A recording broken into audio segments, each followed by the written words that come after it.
जय श्री कृष्णा, जय महेश। आज इस सेशन का 7वां और अंतिम दिवस। सभी का बहुत बहुत स्वागत है। ज्यादा समय न लेते हुए मैं डॉक्टर स्नेहा राठी से कहूंगा आज का सेशन शुरू करें। जय महेश। जय श्री कृष्णा, जय महेश।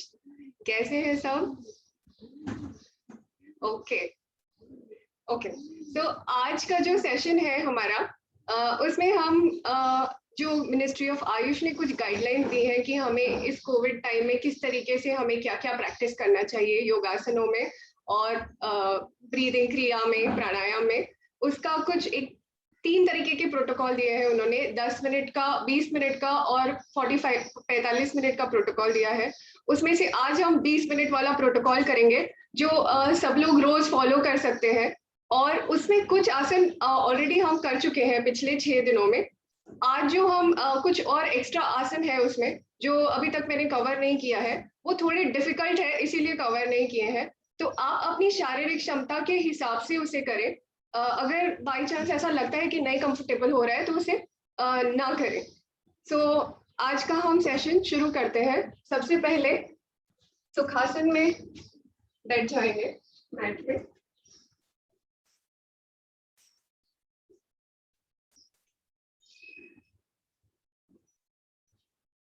अपने हाथों को धीरे से नमस्कार मुद्रा में लाएंगे। स्पाइन बिल्कुल सीधी रखेंगे, गर्दन और सर बिल्कुल सीधा। नजर को एक पॉइंट पर सामने की तरफ रखेंगे टिका के। कोई भी पॉइंट सिलेक्ट कर लीजिए, उसे देखते रहें।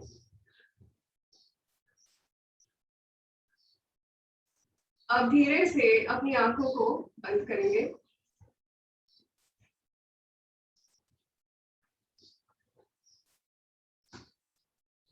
अपनी ब्रीदिंग पर ध्यान देंगे।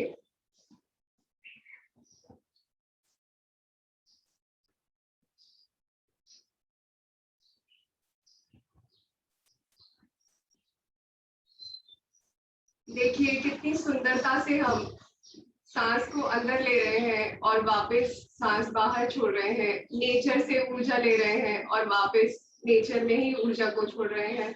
देखिए किस तरीके से ये ब्यूटीफुल प्रोसेस चल रहा है।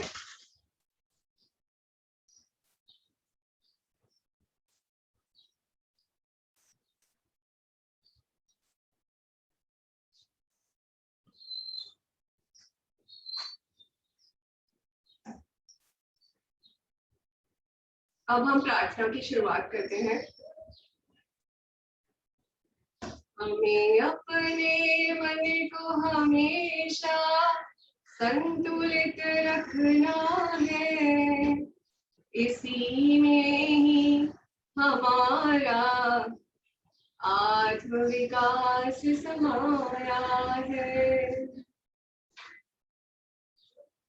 हमें अपने मन को हमेशा संतुलित रखना है, इसी में ही हमारा आत्मविकास समाया है। आत्मविकास समाया है। आत्मविकास समाया है।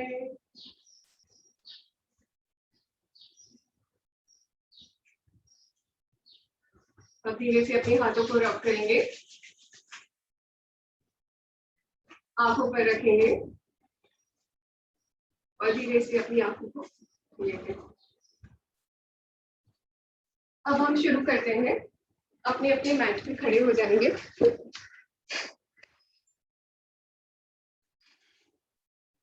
कंफर्टेबल डिस्टेंस ले लेंगे पैरों के बीच में। यहाँ बैठ करके दिखाती हूँ क्योंकि मेरा गर्दन नहीं दिख रहा है।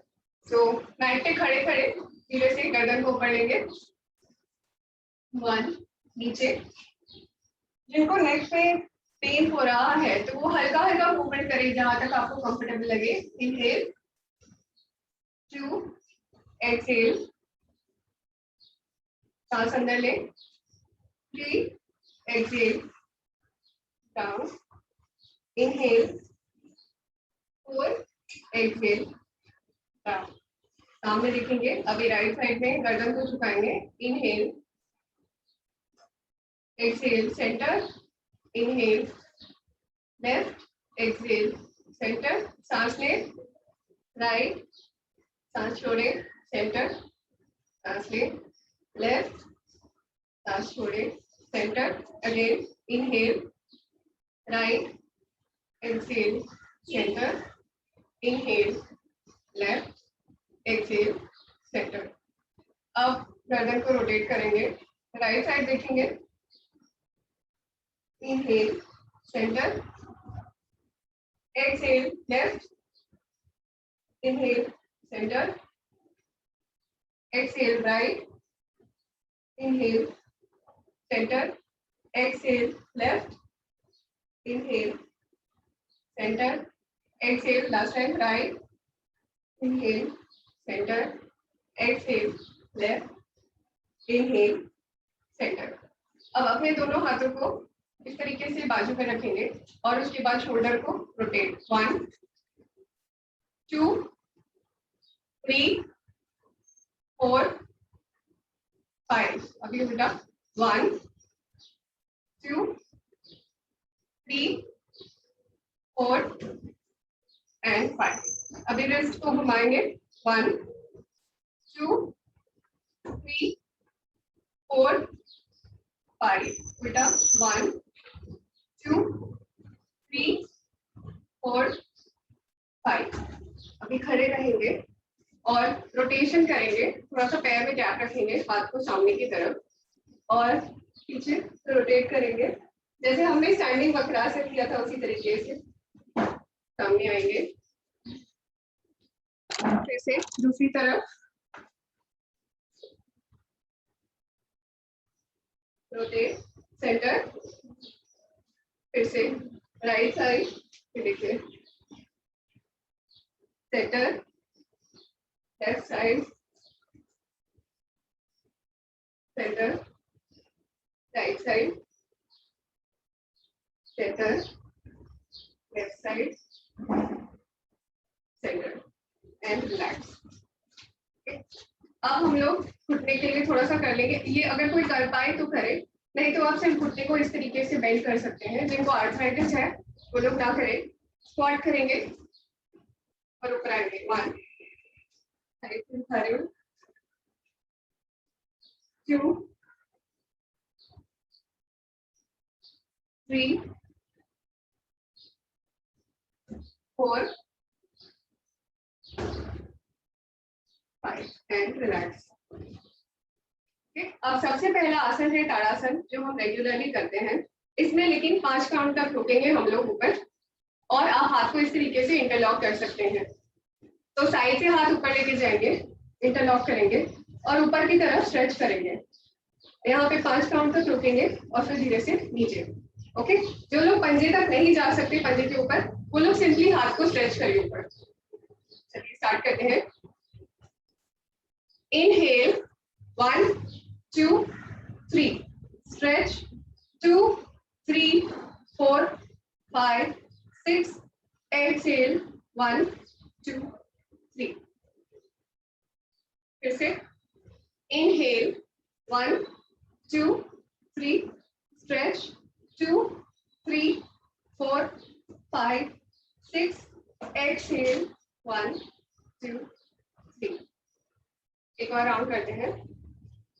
Inhale 1 2 3, stretch 2 3 4 5 6, exhale 1 2 3। अब इसके बाद है एक नया आसन है, इसका नाम है अर्ध चक्रासन। कंफर्टेबल डिस्टेंस लेंगे। जिनको बैक में प्रॉब्लम है वो लोग ना करें, या बैलेंस का कोई इश्यू है तो वो लोग ना करें। इवन अगर गर्दन में प्रॉब्लम है, वर्टिगो है, तो वो लोग इसे ना करें। अपने हाथों को कमर और हिप्स के बीच में रखेंगे। पहले गर्दन को ड्रॉप करेंगे सांस छोड़ते हुए, उसके बाद धीरे धीरे अपनी बॉडी को पीछे लेके जाने की कोशिश करेंगे और फिर एक्सहेल करते हुए वापस। तो गर्दन को ड्रॉप करते हुए हमने एक्सहेल किया, इनहेल करते हुए बैकवर्ड बेंड, एक्सहेल करते हुए वापस। अब इसमें सांस रुक रही है तो आप लोग संभाल के ज्यादा पीछे ना जाएं, ठीक है? जहां तक आप नॉर्मल ब्रीदिंग में रह सकते हैं वहीं तक जाएं, और जो लोग कर सकते हैं वो लोग इसे करें। जो नहीं कर सकते वो लोग हल्का सा बैकवर्ड बेंड इतना सा कर सकते हैं. Okay, so let's start. Exhale, drop your head backward. Inhale, अपनी बॉडी को पीछे लेंगे, यहाँ पे रुकेंगे. 1 2 3 4 5. Exhale, सामने. फिर से इनहेल करेंगे, एक्सहेल, सर को पीछे, फिर बैक को पीछे की तरफ लेकर के जाएंगे और यहाँ पे रुकेंगे. 1 2 3 4 5. इनहेल. ओके, तो ये था अर्ध चक्रासन. जो कर सकते हैं वही करें इसको. इसके बाद है हस्त पदासन. हाई ब्लड प्रेशर और हार्ट डिजीज वाले इसे बिल्कुल भी ना करें. ना ही स्लिप डिस्क जिनको है वो लोग इसे नहीं करेंगे. पेट का कोई भी अल्सर, हर्निया या सर्जरी, वो लोग इसे नहीं करेंगे. ये हम ऑलरेडी कर चुके हैं पहले. इनहेल करते हुए हाथ ऊपर लेंगे, एक्सहेल करते हुए पूरा फॉरवर्ड बेंड करेंगे, यहाँ पे रुकेंगे और फिर इनहेल करते हुए वापस ऊपर and relax. Okay, so start करते हैं. इनहेल 1 2 3.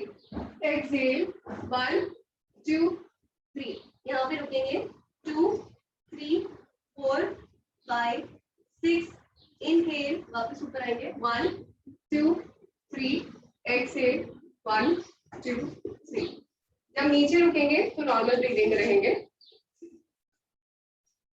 फिर से सांस अंदर लेंगे. इनहेल 1 2 3. एक्सहेल 1 2 3. यहाँ पे रुकेंगे. Normal breathing. 2 3 4 5 6. इनहेल 1 2 3. एक्सहेल 1 2 3. तो ये था हस्त पदासन. इसके बाद है त्रिकोणासन. त्रिकोणासन जो हम करे थे उससे ये थोड़ा डिफरेंट है. इसमें अगर आपको सीवियर लो बैक पेन है या साइटिका है तो इसे ना करें. इसमें आप पैरों की पोजीशन को देखें. पैरों में कंफर्टेबल गैप ले लें 2-2.5 फुट के जितना. अपने राइट लेग को बाहर की तरफ घुमाएंगे. दोनों हाथों को सामने इस तरीके से उठाएंगे. अब धीरे से साइड में बेंड करेंगे और अपने हाथ को पैर के पीछे रखने की कोशिश करेंगे. एक बार ये पोजीशन अचीव हो गया उसके बाद ऊपर वाले हाथ की तरफ देखने की कोशिश करेंगे. अगर नहीं कंफर्टेबल है तो सामने रखें गर्दन को. फिर वापस इनहेल करते हुए ऊपर आना है. सांस छोड़ते हुए नीचे जाना है. इनहेल करते हुए वापस ऊपर आना है. ओके, तो स्टार्ट करते हैं. जरूरी नहीं है आप नीचे तक पहुंचे. अगर बाई चांस आपका हाथ इधर तक ही जाता है तो आप इधर तक ही रुके. उसको इस तरीके से ना करें या नीचे पहुंचने के चक्कर में आगे या पीछे बॉडी को ना करें. स्टार्ट करते हैं. राइट लेग को बाहर की तरफ घुमाएंगे. अब दोनों हाथों को ऊपर. एक्सहेल 1 2 3. यहाँ पे नॉर्मल ब्रीदिंग में रुकेंगे. 2 3 4 5 6. इनहेल 1 2 3. एक्सहेल 1 2 3. दूसरी साइड करेंगे. अगेन हाथ को ऊपर. एक्सहेल 1 2 3. यहाँ पे नॉर्मल ब्रीदिंग में रुकेंगे. 2 3 4 5 6. इनहेल 1 2 3. एक्सहेल 1 2 3. एक राउंड और करते हैं. Right leg outside. Right leg को बाहर टर्न करेंगे. दोनों हाथ को ऊपर लेंगे. Exhale 1 2 3. Normal breathing. 2 3 4 5 6. Inhale 1 2 3. Exhale 1 2 3. अब दूसरी तरफ लेफ्ट लेग को बाहर टर्न करेंगे. दोनों हाथों को सामने की तरफ. इनहेल करें. Exhale 1 2 3. Normal breathing. 2, 3, 4, 5, 6. Inhale. 1, 2, 3. Exhale. 1, 2, 3.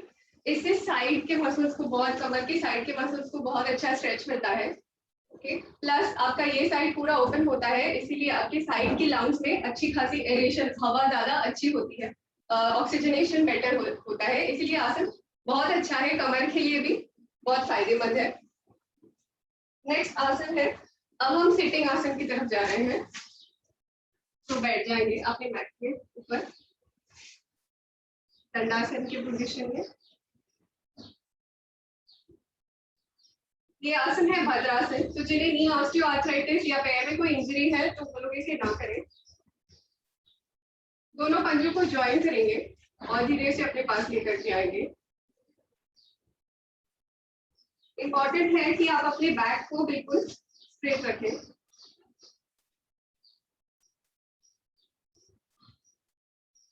इस तरीके से ना बैठे, झुक करके बैक को स्ट्रेट लाने की कोशिश करें और उसके बाद आप इसको फ्लैप कर सकते हैं धीरे धीरे. जरूरी नहीं है आपको इस तरीके से फ्लैप करना है. अब धीरे धीरे अपने घुटने को नीचे पुश करते जाएंगे और कमर को सीधा करते जाएंगे तो आपको स्ट्रेच अपने आप मिलेगा अंदर की तरफ, थाइस के अंदर की तरफ आपको स्ट्रेच मिलेगा. यहाँ पे नॉर्मल ब्रीदिंग में रुकेंगे. 1, 2, 3, 4, 5, 6, 7, 8, 9, 10 and slowly relax. इससे आपके पेल्विक ऑर्गन्स को बहुत अच्छा ब्लड सर्कुलेशन इंप्रूव होता है क्योंकि फ्लेक्सिबिलिटी आती है पैरों में, इसीलिए बहुत अच्छा है आसन रेगुलर प्रैक्टिस करने के लिए. बैक इश्यूज को भी रिजॉल्व करता है. एक और राउंड करेंगे. दोनों पैरों को ज्वाइन करें, घुटनों को नीचे प्रेस करें, बैक स्ट्रेट रखें, नॉर्मल ब्रीदिंग में रहेंगे. 1, 2, 3, 4, 5, 6, 7, 8, 9, 10 and relax. अब इसके बाद है आपको घुटने के बल पे बैठना होगा, वज्रासन की पोजीशन में बैठना होगा. जो लोग बैठ सकते हैं वो लोग बैठे. घुटने के सीवियर आर्थराइटिस है तो वो लोग इसे ना करें, ना ही लोअर बैक पेन है तो इसे बिल्कुल ना अटेम्प्ट करें. इसका नाम है अर्ध उष्ट्रासन. इसमें हम जैसे हमने खड़े रह के बैंड किया था पीछे, उसी तरीके से हम नीलिंग पोजीशन में जाएंगे, हाथों को पीछे रखेंगे और धीरे से बैंड करेंगे पीछे की तरफ.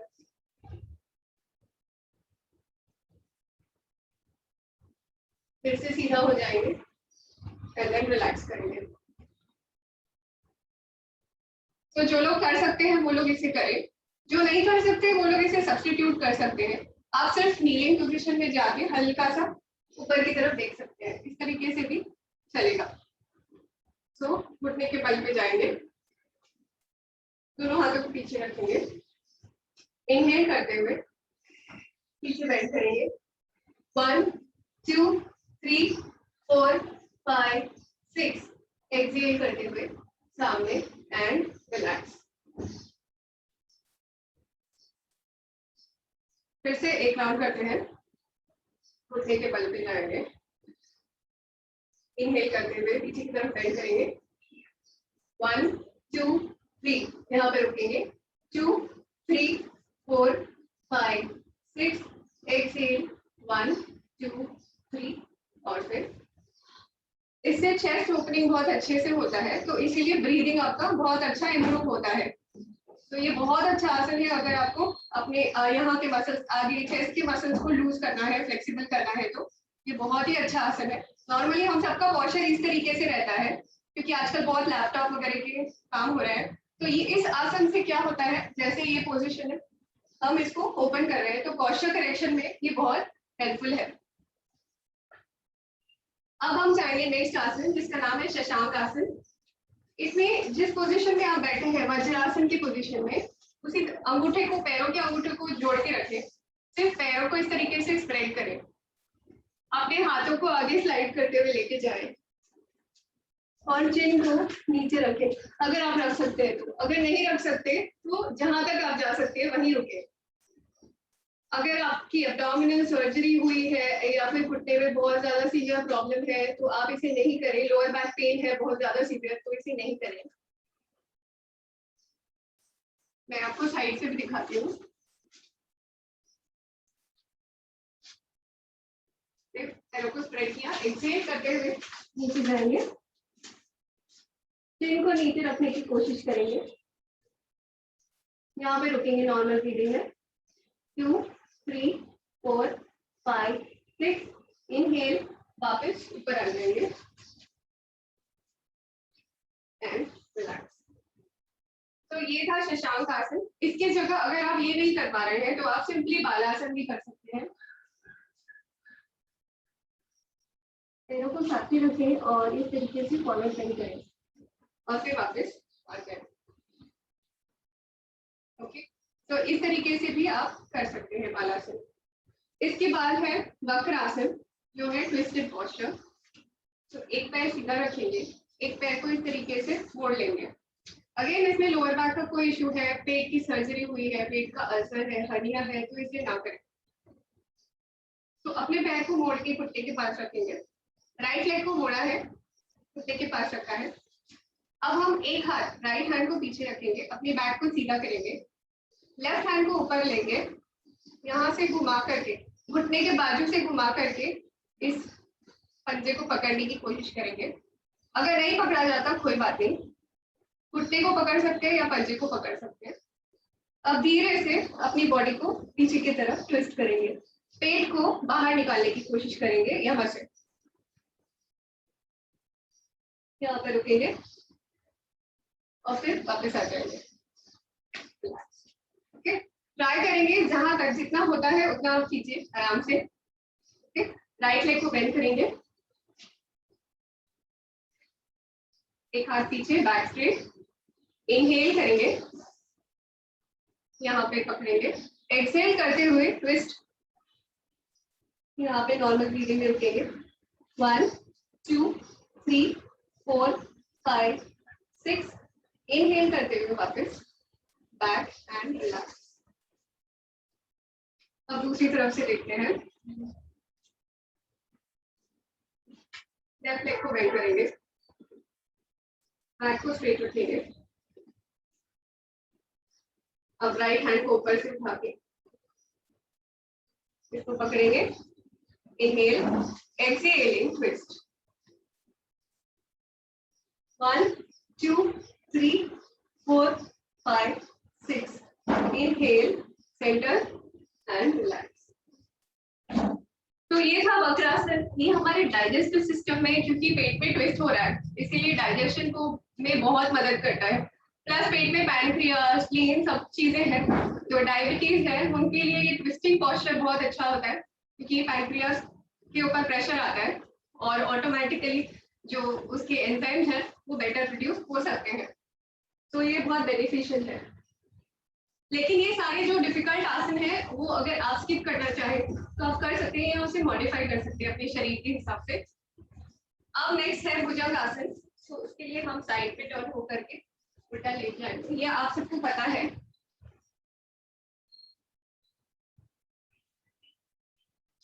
अब अपने दोनों हाथों को चेस्ट के बाजू में रखेंगे,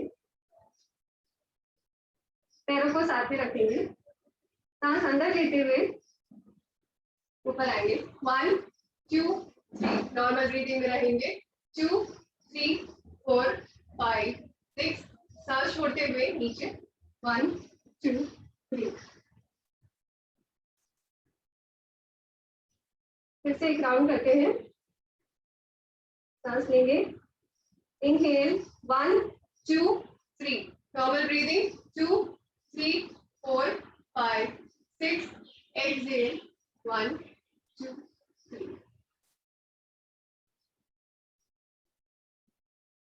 अब है, इसके बाद है हम बैक पे टर्न हो जाएंगे अपने स्ट्रेट। इसके बाद है पवन मुक्त आसन। तो ये ऑलरेडी आपको पता है किस तरीके से करना है। दोनों पैरों को फोल्ड करेंगे, और एक्सहेल करते हुए सांस छोड़ते हुए दोनों पैरों को अपने पास लेंगे, दोनों हाथों से प्रेस करेंगे पेट के ऊपर। यहाँ पे नॉर्मल ब्रीदिंग रखेंगे 2 3 4 5 6। इनहेल करते हुए पैर नीचे एंड रिलैक्स।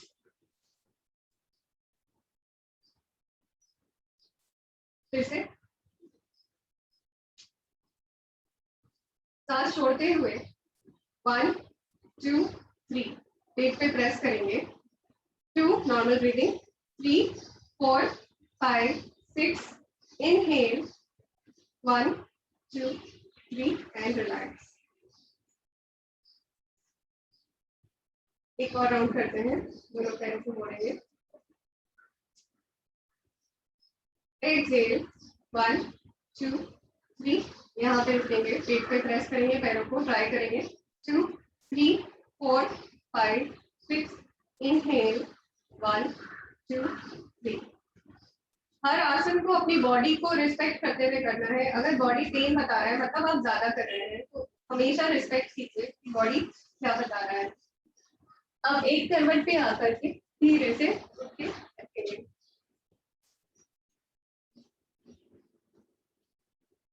अब हम करेंगे कपालभाति। तो बैक सीट करके रखेंगे, दोनों हाथों को अपनी नीज पे रखेंगे और फास्ट ब्रेथ को अंदर लेना है और छोड़ना है। पूरा बॉडी जो है वो मूव नहीं होना चाहिए। पंखे को बंद रखें बिल्कुल, और उसके बाद इसको एक बार डीप इनहेल एक्सहेल करें और उसके बाद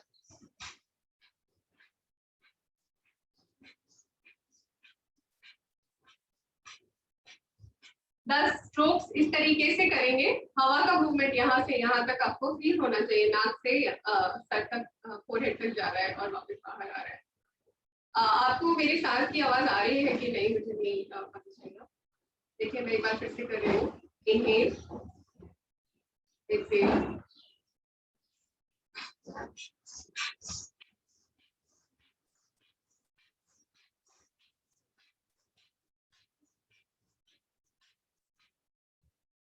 and relax, normal breathing.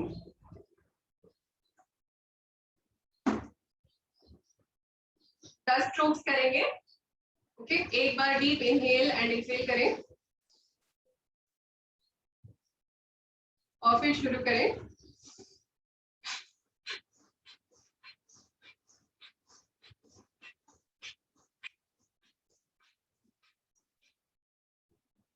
और फिर नॉर्मल ब्रीदिंग पे आ जाएं।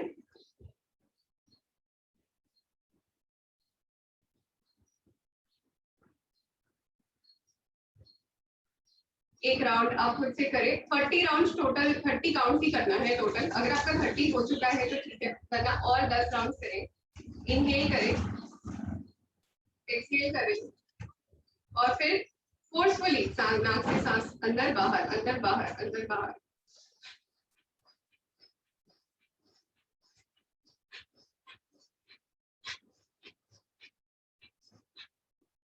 And relax, normal breathing.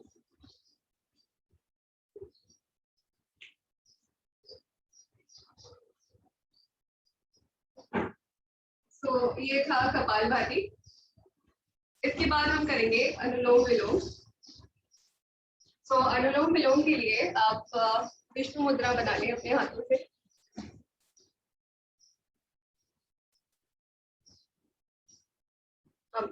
Simple करेंगे हम, नाड़ी शोधन, ज्यादा होल्ड और सस्पेंड का काउंट नहीं रखेंगे। ओके, आप लेफ्ट से या राइट से, कोई भी साइड से शुरू कर सकते हैं। हम आज लेफ्ट से करेंगे। राइट नोज को क्लोज करेंगे, इनहेल सांस अंदर लेंगे, होल्ड, एक्सहेल, राइट से सांस छोड़ेंगे। अब राइट से सांस अंदर लेंगे, होल्ड करेंगे, लेफ्ट से छोड़ेंगे। ओके, इस तरीके से एक साइकिल कंप्लीट करेंगे। ओके, सिंपल रखेंगे इसको बिल्कुल। तो अगेन राइट नोज को बंद करेंगे, सांस अंदर लें, होल्ड, राइट से एक्सेल, अब राइट से इनहेल, होल्ड, लेफ्ट से एक्सेल, ओके, नॉर्मल ब्रीदिंग, फिर से राइट नोज को क्लोज करेंगे, inhale, 2, hold, 2, 3, 4, exhale, 2, right inhale, 2, hold, 2, 3, 4, left exhale, 2, and relax, normal breathing. एकदम सिंपल तरीके से मैं आपको बता रही हूँ अनुलोम विलोम, ओके। अगेन एक और राउंड करते हैं, राइट को क्लोज करेंगे, बंद करेंगे राइट नोज को, left inhale, 2, hold, 2, 3, 4, right exhale, 2, right inhale, 2, hold, 2, 3, 4, left exhale, 2, and normal breathing. अब एक राउंड आप खुद से कीजिए,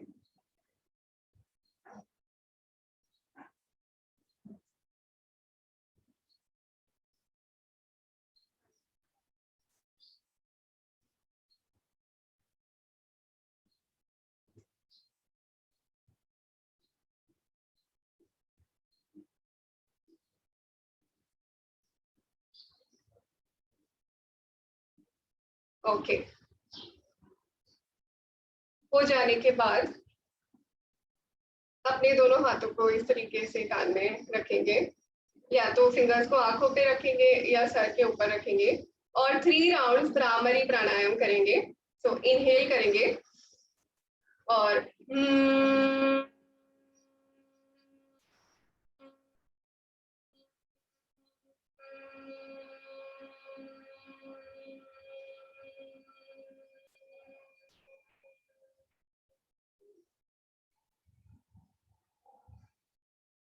इनहेल,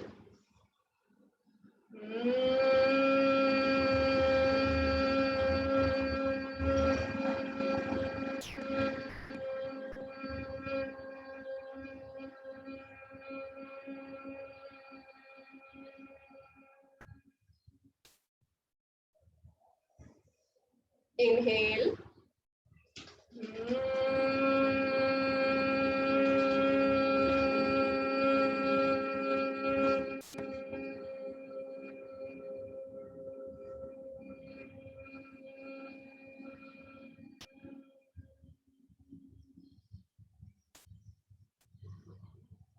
अगर आपके 3 राउंड हो चुके हैं तो हाथ को नीचे ले आए, और नहीं हुए हैं तो पूरा कीजिए 3 राउंड भ्रामरी, और उसके बाद आंख बंद करके ही हाथों को घुटने पे रखेंगे और सीधा पीठ सीधी करके बैठे रहेंगे।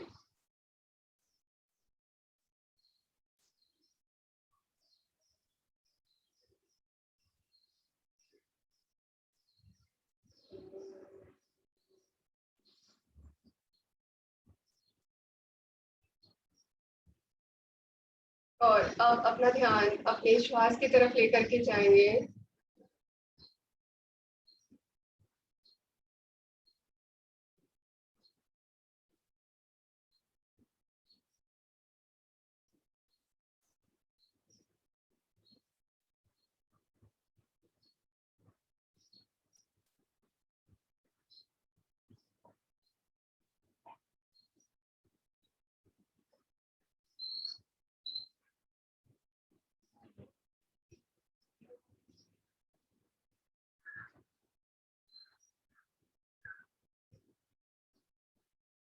अपने मन को एक दूरी से देखने का प्रयत्न करें,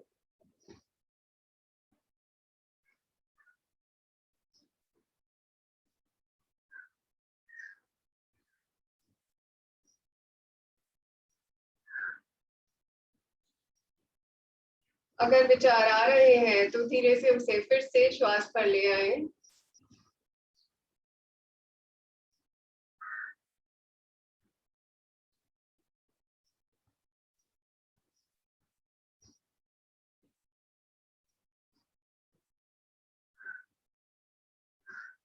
1 मिनट तक इसी तरह से रुकेंगे।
अपनी नजर को स्थिर करने की कोशिश करें।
अब हम एक राउंड ओम का उच्चारण करेंगे।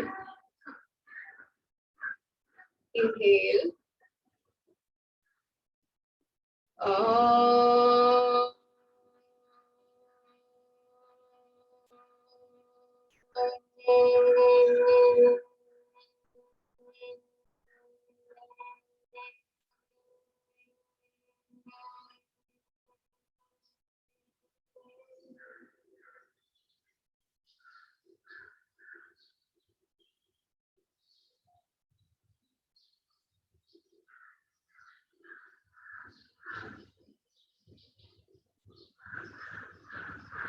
अब धीरे से अपने दोनों हाथों को रब करेंगे।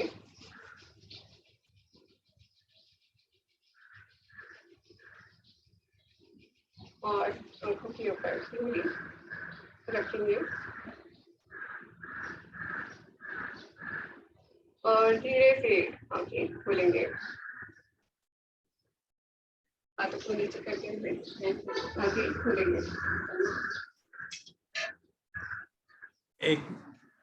एक मिनट, हम 1 मिनट का बीच में इंटरवल ले रहे हैं। मैं आज पिछले 7 दिन से चल रहे सेशन में सभी लोगों ने अपने अपने हिसाब से योगा अभ्यास किया, लाभ लिया। तो ये लाभ देने में हमें डॉक्टर स्नेहा राठी और आप सबका जो सहयोग था, तो मैं मंडल अध्यक्ष से निवेदन करूंगा वो बाद में, क्योंकि क्वेश्चन आंसर और काफ़ी सारी चीज़ें रहेगी, तो एक 2 शब्द श्री रामावतार जी बुजड़ा मंडल अध्यक्ष कहेंगे, फिर वापस हम सेशन शुरू करेंगे। ठीक है, रामावतार जी बुचड़ा अनम्यूट करके 2 शब्द कहेंगे। जय महेश। महर्षि मंडल भाईंदर के तत्वाधान में आयोजित योगा शिविर में आप सब लोगों ने भाग लिया, उसके लिए मंडल की तरफ से हार्दिक आभार प्रकट करता हूं।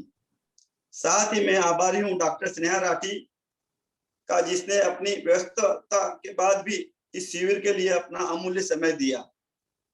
जैसा कि हमने शिविर शुरू होने से पहले डॉक्टर स्नेहा के परिचय में बताया था कि ये मांसपेशियां व कंकाल से संबंधित बीमारियों के में गोल्ड मेडलिस्ट है। वास्तव में अपनी उस योग्यता के अनुरूप ही उन्होंने बड़ी सहजता से योग की बीमारियों को समझाते हुए योगा और प्राणायाम के बारे में सरल भाषा में बताते हुए जिससे इस शिविर में भाग लेने वाले को सरलता से समझ में आ सके। जो यह 7 दिन 1 मई से 7 मई का कार्यक्रम दिया, इसकी जितनी भी प्रशंसा की जाए वह कम रहेगी। इन्होंने योगा से व्यक्ति के शरीर पर प्रत्यक्ष रूप से होने वाले प्रभाव व प्राणायाम से अपने शरीर को मन को कैसे समझाया जाए बड़े ही सुंदर ढंग से समझाया। योगा व प्राणायाम दोनों विषय अपने आप में बहुत बड़े हैं। उन्हें 7 घंटे में पूरा करना असंभव है। फिर भी डॉक्टर स्नेहा ने बड़े ही सरल ढंग से सबको समझाने बताने का प्रयास किया। उन्होंने बताया कि योगा व प्राणायाम हमारे प्राचीन ऋषि मुनियों के देन है, जो आज विज्ञान द्वारा प्रमाणित हो रहा है। इसके अलावा उन्होंने बताया कि भगवत गीता पूरा योग ही, उन्होंने भगवत गीता के श्लोक में उद्धृत करते हुए योग के बारे में बताया। इसके साथ साथ प्रतिदिन पूछे गए प्रश्नों के उत्तर ही बड़े ही सरल ढंग से दिए, जैसे प्रश्नकर्ताओं को संतोष हो सके। प्रतिदिन इस शिविर में लगभग 200 से लेकर 250 के बीच व्यक्तियों ने भाग लिया। महर्षि मंडल भाईंदर डॉक्टर स्नेहा राठी के उज्जवल भविष्य व प्रगति की कामना करता है। अंत में एक बार पुनः आप सभी लोगों व सदस्यों का महर्षि मंडल भाईंदर की तरफ से हार्दिक आभार प्रकट करता हूँ। राम राम, जय श्री कृष्णा, जय महेश।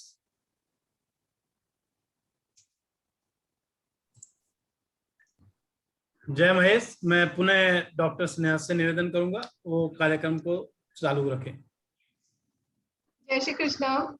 थैंक यू, बहुत बहुत धन्यवाद आपका। आज मुझे गर्व है कि इस भारत की भूमि पे मुझे जन्म लेने का भगवान ने चांस दिया और ऐसे समाज की बेटी बनाया जो इतना अपने लोगों के बारे में सोचते हैं, इतनी सकारात्मक चीजें करते हैं। बहुत बहुत गर्व है मुझे ऐसे समाज की बेटी होने का। बहुत बहुत धन्यवाद आप सबका, जो आप सबने ज्वाइन किया इस प्रोग्राम को। और हमारे पास ऐसे बड़े हैं जो हमें गाइड करते रहते हैं कि इतनी अच्छी अच्छी चीजें हम कर सके, हमें कॉन्फिडेंस देते हैं और हमेशा हमारा सपोर्ट करते हैं। उसके लिए बहुत बहुत थैंक यू, धन्यवाद। अब हम ये जो आज मैंने अभी डिस्कस किया था, ये मिनिस्ट्री ऑफ आयुष ने दिया हुआ प्रोटोकॉल है। बट अगर आपको इनमें से कई आसन थोड़े डिफिकल्ट लगे तो आप कुछ इजी आसान तरीके से उसे मॉडिफाई कर सकते हैं अपने शरीर के हिसाब से।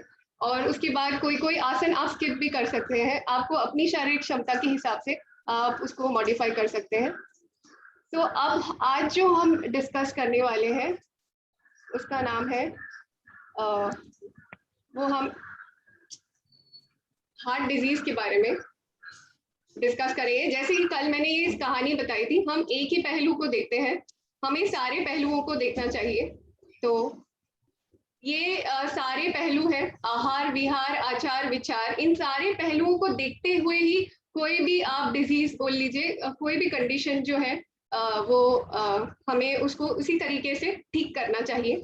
तो हार्ट डिजीज के बारे में आपको पता ही है, हृदय रोग के बारे में, कि हार्ट में ब्लड सर्कुलेशन, जो खून का जो प्रवाह होता है, वो किसी ना किसी रीजन की वजह से रुक जाता है या फिर उसमें कोई कमी आ जाती है। इस तरीके से हार्ट में डिजीज हो सकता है। या फिर हाई ब्लड प्रेशर, आपको पता है कि हर बार जब हार्ट पंप करता है ब्लड तो एक प्रेशर क्रिएट होता है, जैसे पाइप में पानी जा रहा है उस तरीके से पाइप के जो वॉल्स होते हैं उसके ऊपर प्रेशर क्रिएट होगा। इसी तरीके से हमारे ब्लड में भी, ब्लड वेसल्स में, आर्टरीज में, वेन्स में, उसमें भी प्रेशर रहता है एक तरीके का। अगर वो प्रेशर एक लिमिट से ज्यादा हो जाता है तो उसे हाई ब्लड प्रेशर कहते हैं।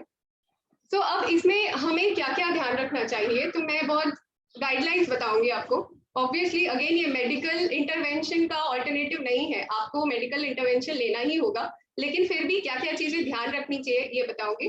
सो आहार में लो सॉल्ट डाइट, क्योंकि नमक और पानी का बहुत क्लोज रिलेशन है, इसीलिए ट्राई करें कि आप सॉल्ट बिल्कुल, नमक बिल्कुल कम ले, क्योंकि हाई ब्लड प्रेशर, बहुत आसानी से ब्लड प्रेशर बढ़ सकता है अगर नमक ज्यादा होगा तो। मिनरल सॉल्ट यूज करें, इसीलिए अलग अलग तरीके के सॉल्ट आप यूज कर सकते हैं। सेंधा नमक है, हिमालयन रॉक सॉल्ट है, अलग अलग तरीके के सॉल्ट्स आप यूज कर सकते हैं, लेकिन अमाउंट उसकी बहुत कम रहे।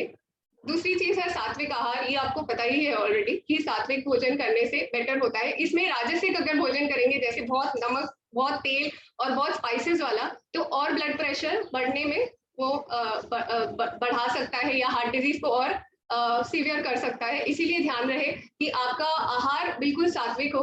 रजस बढ़ने से ऑटोमेटिकली ब्लड प्रेशर ज्यादा होगा, आपको पता ही है ऑलरेडी अभी। इसका हमें ध्यान रखना है। टर्मरिक यानी हल्दी और बाकी आपको पता है चीजें जो आपको ध्यान रखनी है। ये सिमिलर वही है जो ऑलरेडी हम कल भी डिस्कस कर चुके हैं, लेकिन मैंने आपको बताया था कि किस तरीके से खाने को खाना चाहिए। अब विटामिन हमें चाहिए ये हमें पता है, हमें कैल्शियम चाहिए ये हमें पता है, लेकिन इम्पॉर्टेंट ये है कि आप उसे किस तरीके से खाएंगे जब आपको वो मिलेगा। सिर्फ ऐसे ही बिना सोचे समझे हम अगर खाते रहे और हम बोले कि हमने तो बहुत खाया लेकिन बढ़ता ही नहीं है विटामिन लेवल, तो ऐसे नहीं होता है। इसीलिए खाना जब खाते हैं तब उसे शिव संप्रत्यय, ये वर्ड यूज किया गया है, यानी कि हम जैसे शिव जी को अर्पण कर रहे हैं या भगवान को अर्पण कर रहे हैं उस तरीके से हमें खाना खाना है। और साइंटिफिकली ये बिल्कुल करेक्ट है। क्यों? क्योंकि जब हम खाना खाते हैं और अगर इस तरीके से स्पिरिचुअल आउटलुक के साथ हम अगर उस खाने को खाएंगे, उसको डिवाइन, उसको दिव्य मानते हुए खाएंगे, तो हमारे जो डाइजेस्टिव एंजाइम्स है और जो हमारा सलाइवा है वो और अच्छे से सिक्रीट होगा, निकलेगा। और जितना सलाइवा, थूक और डाइजेस्टिव जूस जो अंदर पेट के अंदर जूस होते हैं वो निकलेंगे, उतना अच्छे से खाना डाइजेस्ट होगा। तो आप सोचिए कितना बड़ा आउटलुक था उनका। उन्होंने हमारे जो ऋषि मुनियों ने ऑलरेडी हमें एक तरीका बता दिया जिससे हमारा सिस्टम बेस्ट काम करता है। वो है हर चीज को दिव्य मानो और उसके बाद उसको उसी तरीके से यूज करो या खाओ पियो, तो एकदम उसे ईश्वर की तरह मान करके ईश्वर को ही अर्पण कर रहे हैं, इस तरीके से आप कीजिए। उसके बाद फ्लैक्स सीड्स, अलसी के सीड्स होते हैं, अलसी आपको पता होगा, उसका ज्यादा सेवन नहीं, लेकिन हाफ स्पून या 1 स्पून तक आप कर सकते हैं। इसके बारे में ज्यादा डिटेल कोई डाइटिशियन ही आपको बता पाएगा, मैं एक बहुत जनरल गाइडलाइंस आपको बता रही हूँ।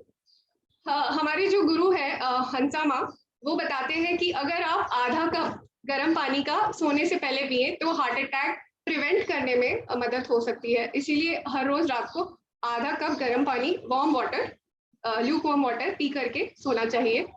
और द योगा इंस्टीट्यूट ने एक स्टडी की है, how to reverse heart disease. Reverse heart disease यानी ऑलरेडी है किसी को, तो उसको रिवर्स किस तरीके से किया जाए, उसके ऊपर एक स्टडी की है और बहुत ही सक्सेसफुल स्टडी है। उसके ऊपर उन्होंने एक बुक भी लिखी है, उसका नाम यही है, how to reverse heart disease. So आप लोग उसे पढ़ सकते हैं। उसमें सारे गाइडलाइंस लिखे हैं कि आपको क्या क्या ध्यान रखना है, किस तरीके से हार्ट डिजीज को रिवर्स किया जा सकता है। अगेन अवॉइड तामसिक खाना नहीं खाना है, हाई सॉल्ट नहीं खाना है, हाई फैट नहीं खाना है, ये सब चीजें हमें अवॉइड करनी है। Acidic foods, high protein, smoking, drinking, आपको पता है ये सब चीजें हमें नहीं करनी है। अब विहार, ये बहुत इंपॉर्टेंट है। विहार, ज्यादातर देखा गया है कि हार्ट डिजीज जो जिनको होता है वो टाइप ए पर्सनालिटी होते हैं। टाइप ए का मतलब है बहुत ही काम करने वाले, वर्कोहॉलिक। उन्हें हर समय कोई ना कोई काम चाहिए होता है और वो काम करते वक्त भी स्ट्रेस लेते हैं, काम अचीव होने के बाद भी स्ट्रेस लेते हैं और उसके बाद काम के रिजल्ट के लिए भी स्ट्रेस लेते हैं, हर चीज के लिए वो स्ट्रेस लेते हैं। तो इसीलिए उन लोगों के लिए जो इतना ज्यादा काम के प्रति उन्हें कोई ना कोई काम चाहिए करने को, उनको हमेशा बीच में एक हॉबी रखनी चाहिए, कोई ना कोई ऐसी चीज को अपनाना चाहिए जो उन्हें पसंद हो। वो कुछ भी हो सकता है, डांसिंग हो सकता है, सिंगिंग हो सकता है, जिससे वो रिलैक्स हो सके। ये चीज बहुत ज्यादा जरूरी है जिन्हें हार्ट डिजीज है उनके लिए। दूसरी चीज है, उन्हें रिलैक्सेशन प्रैक्टिस करना चाहिए रेगुलर बेसिस में, यानी पूरा शरीर ढीला छोड़ दें, बिल्कुल एकदम शवासन जैसे हम करते हैं उस तरीके से बिल्कुल शरीर को एकदम ढीला छोड़ करके प्रैक्टिस करें, ताकि जो भी स्ट्रेस वो पूरे दिन भर में लेते हैं वो सब रिलैक्स हो जाए, रिलीज हो जाए। ये बहुत ज्यादा जरूरी है जिनको हाई ब्लड प्रेशर है और हार्ट डिजीज है, दोनों के लिए। तीसरी चीज है गुड स्लीप, अच्छी नींद। आप देखेंगे जिनको हार्ट डिजीज, ज्यादातर लोगों को वो लोग क्योंकि इतना काम करते रहते हैं, उनका मन हमेशा चलता रहता है और उसकी वजह से नींद में भी कुछ ना कुछ सोचते रहते हैं। इसीलिए बहुत जरूरी है कि सोने जाने से पहले वो बिल्कुल अपने सारी चीजों को छोड़ करके उसके बाद सिर्फ आराम से नींद ले। ये बहुत ज्यादा जरूरी है, तो इसीलिए उनके लिए गुड स्लीप बहुत इंपॉर्टेंट है। चौथी चीज है नेचर वॉक्स। वो कभी कभी अपनी सारी चीजों को छोड़ करके सिर्फ नेचर के साथ टाइम बिताने जाए, वॉक करें, ब्रिस्क वॉक करें, उससे उनका हार्ट भी सही रहेगा। साथ साथ में वो अपनी नॉर्मल जो चीजें वो हमेशा जितने अलग अलग टाइप के काम लेते हैं उसको छोड़ करके एक सिर्फ नेचर के साथ टाइम बिताएंगे तो एक बहुत पॉजिटिव एनर्जी आएगी, प्लस रिलैक्सेशन होगा। तो ये सारी चीजें उन्हें अपने बिहार में जरूर इंक्लूड करनी चाहिए। अब आचार में उन्हें क्या क्या देना चाहिए, उन्हें हमेशा मॉनिटर करते रहना चाहिए हम अपने बीपी को। वो बहुत ज्यादा जरूरी है कि आप अपने बीपी को चेक करते रहे रेगुलर बेसिस में। टाइम पे खाना खाएं और रेस्ट करें। बहुत ज्यादा जरूरी है कि आपका खाना जो हो टाइम पे हो, क्योंकि आपका ब्लड सर्कुलेशन उस तरीके से रेगुलेट होता है। जब आप टाइम को मिस कर जाते हैं, एक टाइम आता है जब डाइजेस्टिव सिस्टम में ब्लड सर्कुलेशन सबसे ज्यादा होता है, तो उस टाइम पे अगर आप खाना खा लेंगे तो डाइजेशन अच्छा हो जाएगा। वरना जब दूसरे बॉडी पार्ट्स को सर्कुलेशन की जरूरत है तब आप खाना खाएंगे तो वो उल्टा मिसमैनेज हो जाएगा, मिसमैच हो जाएगा और फिर वो करेक्ट नहीं होगा। तो इसीलिए टाइम पे खाना खाना बहुत जरूरी है। उसके बाद avoid over exertion specially after food. तो खाना खाने के बाद जो है आप इमीडिएटली काम करने चले गए, ये बिल्कुल गलत आदत है। उसके बाद आप रेस्ट कीजिए और उसके बाद ही आप अपना काम शुरू करें। क्यों? क्योंकि खाना खाने के बाद सारा ब्लड सर्कुलेशन डाइजेस्टिव सिस्टम की तरफ जाना चाहिए। अगर आप उस टाइम एक्सर्ट करेंगे तो हार्ट पे बहुत ज्यादा लोड आएगा। इसीलिए आपको ये ध्यान रखना है कि खाना खाने के बाद आप रेस्ट करें। फिर बी माइंडफुल ऑफ स्ट्रेस, यानी कि आपको ध्यान रखना है कि आपके मन में बहुत ज्यादा स्ट्रेस ना आ रहा हो हर चीज के लिए। इसीलिए सबसे अच्छा फॉर्मूला अगेन एक ही है, कर्मण्येवाधिकारस्ते मा फलेषु कदाचन मा कर्मफल हेतुर्भुः माते संगो स्वकर्मणि। यानी आप अपना काम कीजिए, बिल्कुल मन लगा के कीजिए, पर उसका स्ट्रेस मत लीजिए। फल अपने आप मिल जाएगा और ईश्वर के अनुसार मिलेगा, वो बेस्ट ही होगा। इस तरीके से आप अपने स्ट्रेस को कम कर सकते हैं। फिर आप कौन सी आसन प्रैक्टिस कर सकते हैं? यष्टिक आसन हम लोग ऑलरेडी कर चुके हैं। मत्स्यासन हमने नहीं किया है बिकॉज वो थोड़ा सा डिफिकल्ट है, इसलिए। पर्वत आसन हम कर चुके हैं। मेडिटेटिव पॉस्चर जैसे भद्रासन, सुखासन, वज्रासन, ये सब आप रेगुलर बेसिस में प्रैक्टिस कर सकते हैं।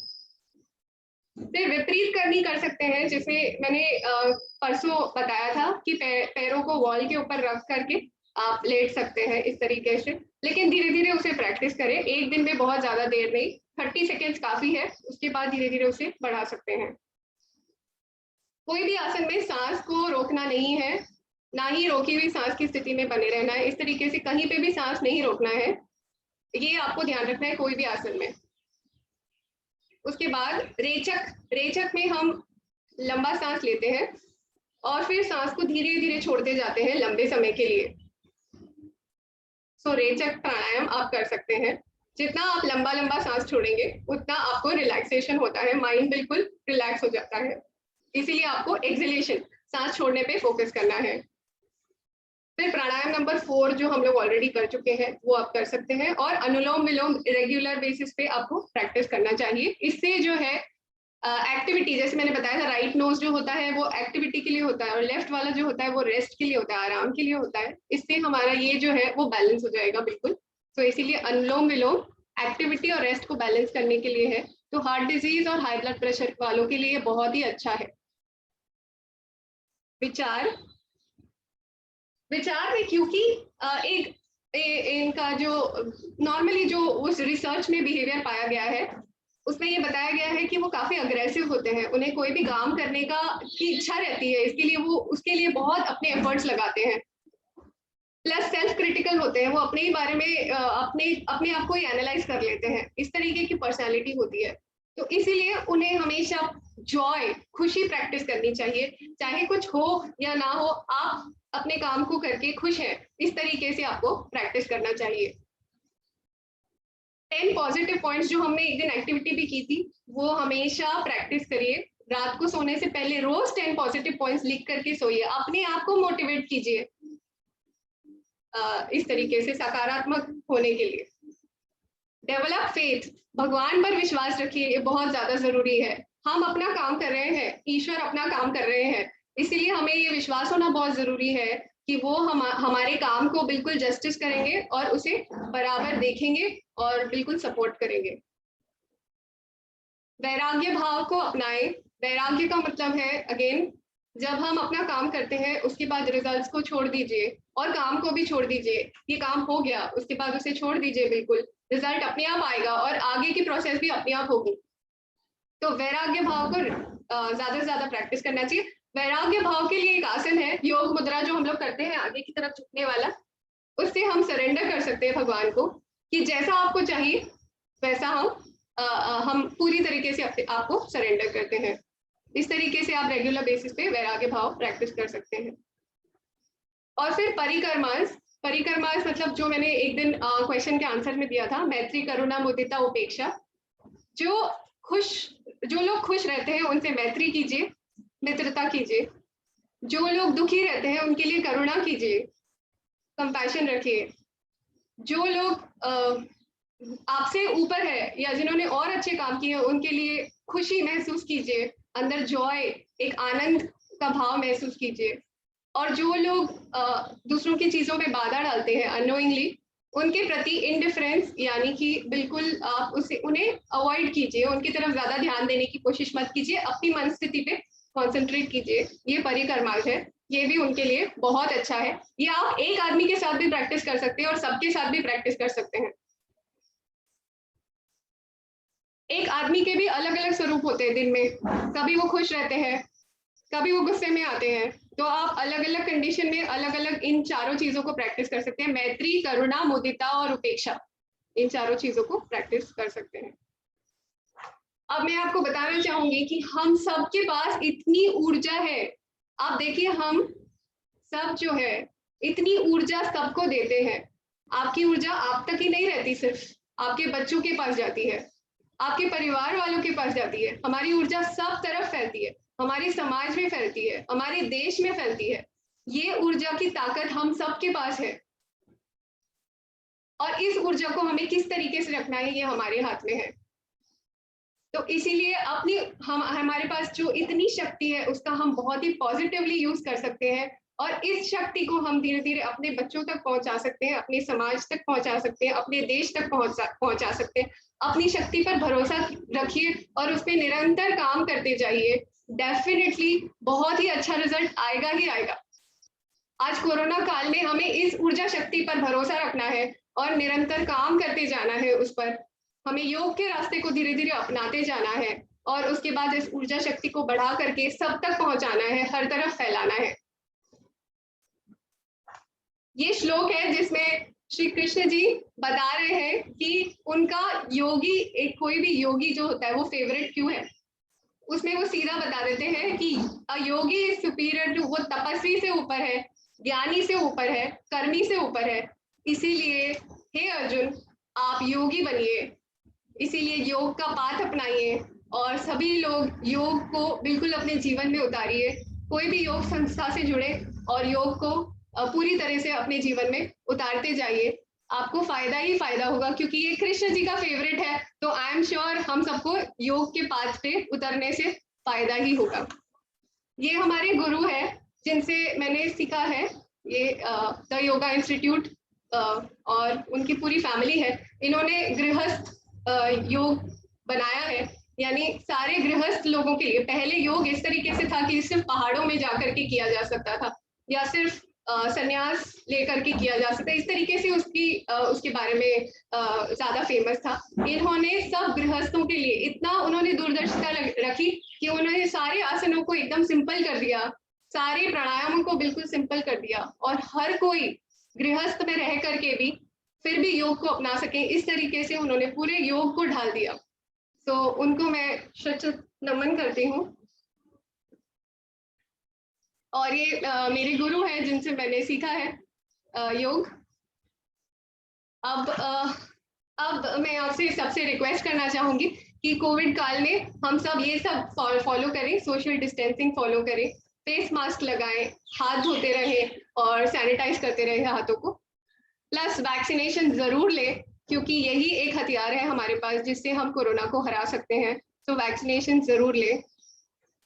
और अंत में मैं सबको धन्यवाद करना चाहूंगी माहेश्वरी मंडल के पदाधिकारियों को बहुत बहुत धन्यवाद, जो आपने मुझे मौका दिया ये प्रोग्राम आयोजित करने का।